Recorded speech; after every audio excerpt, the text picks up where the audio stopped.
Assalamualaikum warahmatullahi wabarakatuh. Halo teman-teman, selamat datang di video presentasi kami. Kami dari kelompok 5. Pada kesempatan kali ini kami akan membahas 4 materi. Yang pertama adalah teknologi dinamit, kemudian teknologi windmill, kemudian teknologi mobil listrik, dan yang keempat terakhir adalah teknologi pasif. Sebelumnya perkenalkan, saya Devina Amelia dengan NPM 251010064. Saya Vera Apriliani Duha dengan NPM 251010067. Saya Dalila Putri Hasibuan dengan NPM 251010070. Saya Akmal Ardiansyah dengan NPM 251010074. Saya Ardian Saputra, NPM 251010066. Saya Roni Pandapotan, NPM 251010122. Nah, dari penjelasan tersebut, apa sih dampak negatif dari dynamite? Oke, dampak negatif dynamite itu yang ada 3. Pertama, penggunaan perang. Meskipun ditunjukkan untuk tujuan damai, dynamite dan bahan peledak kuat lainnya yang dikembangkan Nobel dengan cepat diadopsi untuk tujuan militer dalam peperangan. Kemudian yang kedua, kerusakan lingkungan. Penggunaan bahan peledak yang tidak bertanggung jawab seperti fish bombing menyebabkan kerusakan parah pada ekosistem laut. Kemudian yang ketiga, bahaya penanganan. Meskipun lebih aman daripada nitrogliserin murni, dynamite tetap merupakan bahan berbahaya yang dapat meledak secara tidak sengaja jika tidak ditangani dengan benar, membahayakan nyawa penggunanya. Kemudian dari dampak yang sudah saya sebutkan, apa sih solusinya? Untuk solusinya adalah regulasi ketat, yaitu pengendalian dan regulasi yang ketat oleh pemerintahan terhadap produksi, penjualan, transportasi, dan penggunaan bahan peledak sangat penting untuk mencegah penyalahgunaan. Kemudian pengembangan alternatif aman, pengembangan bahan peledak yang lebih aman dan ramah lingkungan untuk tujuan industri, serta teknik penambahan dan konstruksi non-eksplosif bila memungkinkan. Penegakan hukum dan teknologi deteksi. Untuk praktik ilegal seperti pemboman ikan, solusinya mencakup penegakan hukum yang lebih kuat dan penggunaan teknologi baru. Misalnya sistem pendeteksi ledakan bawah air untuk mengidentifikasi dan menangkap pelaku. Kemudian yang terakhir, pendidikan dan kesadaran.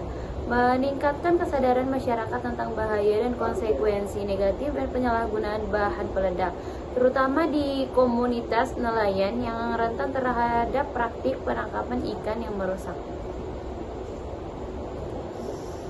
Oke, yang pertama itu adalah pengertian dari mobil listrik. Apa sih mobil listrik itu?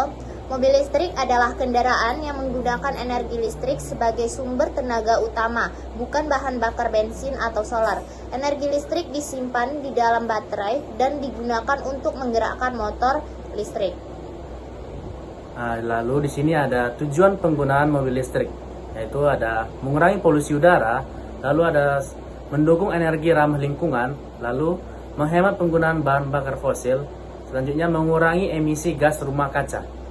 Oke, selanjutnya ada cara kerja mobil listrik. Pertama, listrik disalurkan dalam baterai melalui proses pengisian daya. Kemudian yang kedua adalah menyimpan energi listrik. Yang ketiga adalah energi listrik dialirkan ke motor listrik.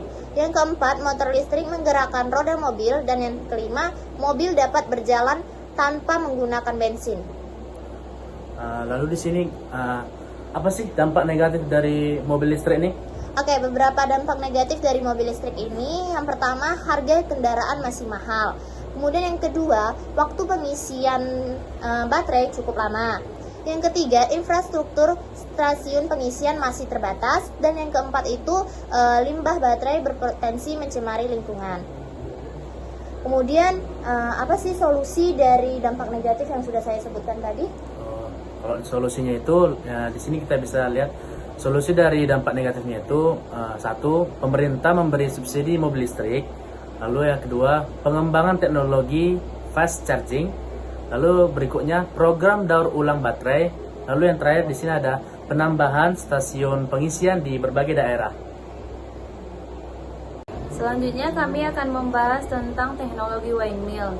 Nah, windmill adalah sebuah alat atau teknologi yang memanfaatkan energi angin untuk menghasilkan energi mekanik atau energi listrik. Pada masa lalu, windmill digunakan untuk menggiling gandum dan memompa air. Dalam teknologi modern, windmill dikenal sebagai turbin angin, yaitu perangkat yang mengubah energi kinetik angin menjadi energi listrik melalui putaran baling-baling dan generator. Selanjutnya saya akan membacakan komponen utama turbin. Yang pertama itu ada rotor dan blades menangkap energi angin. Yang kedua adalah nacella, rumah mesin di atas menara yang melindungi komponen vital. Yang ketiga adalah gearbox, meningkatkan kecepatan putaran dari rotor ke generator, tidak ada pada tipe direct drive. Yang keempat, generator mengubah energi mekanik menjadi listrik. Yang kelima itu adalah tower, menopang turbin di ketinggian untuk menangkap angin yang lebih kencang dan stabil. Nah, kemudian cara kerja teknologi windmill atau turbin angin. Windmill atau turbin angin bekerja dengan memanfaatkan energi kinetik angin untuk diproses menjadi energi listrik. Ketika angin bertiup, baling-baling atau blade turbin akan berputar. Putaran ini diteruskan ke rotor yang berhubungan dengan generator. Generator kemudian mengubah energi mekanik menjadi energi listrik. Listrik yang dihasilkan akan disalurkan melalui kabel bawah tanah atau bawah laut menuju jaringan distribusi listrik. Teknologi ini termasuk energi terbarukan karena memanfaatkan angin yang tidak akan habis. Bagaimana sih dampak negatif windmill? Dampak negatif teknologi windmill ada 3 poin. Yang pertama ada polusi udara, yaitu bising, putaran baling-baling dapat mengganggu warga jika lokasi terlalu dekat. Kemudian ada ancaman satwa, burung migrasi dan kelelawar berisiko menabrak baling-baling turbin. Kemudian ada biaya yang tinggi, modal awal pembangunan atau investasi sangat besar, terutama instalasi lepas pantai. Nah, dari dampak negatif tadi, apa sih solusi atau mitigasi dari teknologi windmill? Yang pertama itu ada lokasi strategis, maksudnya menempatkan turbin jauh dari permukiman padat untuk mengurangi dampak kebisingan. Yang kedua itu ada desain aerodinamis, yaitu mengembangkan blade inovatif yang lebih senyap saat membelah angin. Yang ketiga itu ada edukasi publik, yaitu sosialisasi manfaat jangka panjang energi hijau untuk dukungannya masyarakat. Nah, yang keempat ada Bird Direction Text, itu sensor pintar untuk menggantikan turbin sementara saat kawanan burung melintas. Yang kelima itu ada kajian lingkungan, yaitu perencanaan tata ruang ketat agar instalasi tidak merusak habitat alami.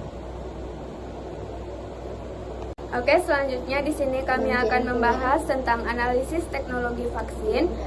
Yang pertama, definisi. Teknologi vaksin adalah bidang multidisiplin, imunologi, bioteknologi untuk merancang dan memproduksi vaksin yang aman. Tujuan utamanya untuk memicu respon kekebalan spesifik untuk menciptakan memori imun tanpa menyebabkan penyakit parah. Cara kerja vaksin ada 3 langkah utamanya, yaitu prinsip vaksin mensimulasikan infeksi yang aman untuk melatih sistem imun. Perkenalan antigen. Vaksin memasukkan antigen atau fragmen patogen atau materi genetik pembuat antigen ke dalam tubuh. Terus ada pemicuan respon imun. Sel B memproduksi antibodi untuk menetralisir patogen. Sel T diaktifkan untuk menghancurkan sel terinfeksi. Terus ada pembentukan memori kekebalan. Sel-sel imun menjadi sel memori, siap merespon secara cepat dan masih saat terpapar patogen asli, mencegah sakit parah. Terus saya bertanya tentang apa dampak negatif teknologi vaksin.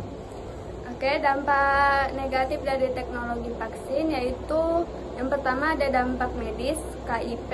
Yang pertama reaksi ringan dan umum, nyeri lokasi suntikan, demam ringan, kelelahan. Ini adalah bukti bahwa imun tubuh bereaksi dan biasanya hilang dalam 1-3 hari. Yang kedua, ada reaksi serius dan sangat langka, seperti shock, anafilaksis, atau kondisi medis langka lainnya. Kejadian ini memerlukan penanganan medis darurat segera. Terus yang kedua ada dampak sosial dan etika. Yang pertama, kesenjangan akses global, ketidaksetaraan distribusi antara negara kaya dan miskin memperburuk ketidakadilan kesehatan. Yang kedua ada isu kewajiban mandat, menimbulkan perdebatan etika antara kebebasan individu dan kewajiban melindungi kesehatan publik. Nah, dari dampak-dampak negatif yang saya sudah sebutkan, apa sih solusi dan strategi pengembangannya? Baik, saya akan menjawab. Di sini ada solusi dan strategi pengembangannya, yaitu ada solusi medis. Pengawasan KIPI ketat atau setiap negara harus memiliki sistem pelaporan KIPI yang transparan.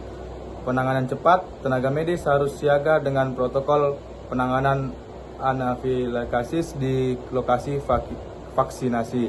Terus ada solusi sosial dan etika. Transparansi sains, lembaga kesehatan harus mempublikasikan data uji klinis secara jujur dan terbuka. Terus ada edukasi publik, menyampaikan edukasi berbasis sains yang empatik untuk melawan hoax dan membangun kepercayaan. Terus ada keadilan global, mendorong transfer teknologi kepada negara berkembang dan mendukung inisiatif secara COVAX. Dan yang terakhir ada inovasi masa depan. Peningkatan stabilitas, mengembangkan vaksin yang stabil pada suhu kamar untuk memecahkan masalah rantai dingin, cold chain, dan meningkatkan akses ke daerah terpencil.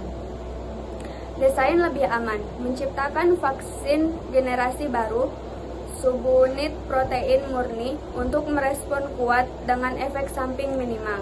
Dan yang terakhir ada vaksin universal, penelitian untuk vaksin yang dapat melindungi dari berbagai varian atau seluruh keluarga patogen, misalnya pan-coronavirus. Oke, cukup sekian 4 materi yang telah kami bahas pada kesempatan kali ini. Kami dari kelompok 5 pamit undur diri. Wabillahi taufiq wal hidayah. Wassalamualaikum warahmatullahi wabarakatuh.